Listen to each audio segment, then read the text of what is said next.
Look, President Trump is obviously very frustrated right now with President Zelenskyy. The fact that that he hasn't come to the table, that he hasn't been willing to take this opportunity that we have offered. I think he eventually will get to that point, and I hope so very quickly. But President Trump is, as we made clear to our Russian counterparts, and I want to make clear today, he's focused on stopping the fighting and moving forward. And we could argue all day long about what's happened in the past. After the president's post on Truth Social yesterday, need to know, who does he think is more responsible for the Russian invasion of Ukraine, Putin or Zelenskyy?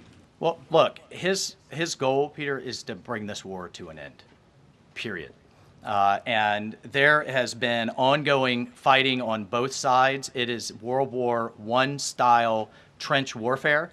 His frustration with President Zelenskyy is that you've heard is multifold. One, there needs to be a deep appreciation for what the American people, what the American taxpayer, what President Trump did in his first term, and what we've done since. So some of the rhetoric coming out of Kyiv, frankly, and insults to President Trump were unacceptable, number one. Number two, our own Secretary of Treasury personally made the trip to offer the Ukrainians what can only be described as a historic opportunity.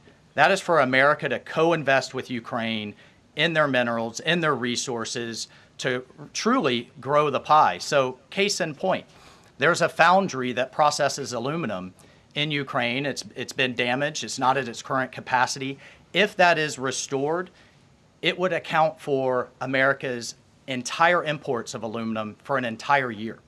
That one foundry. There are tremendous resources there.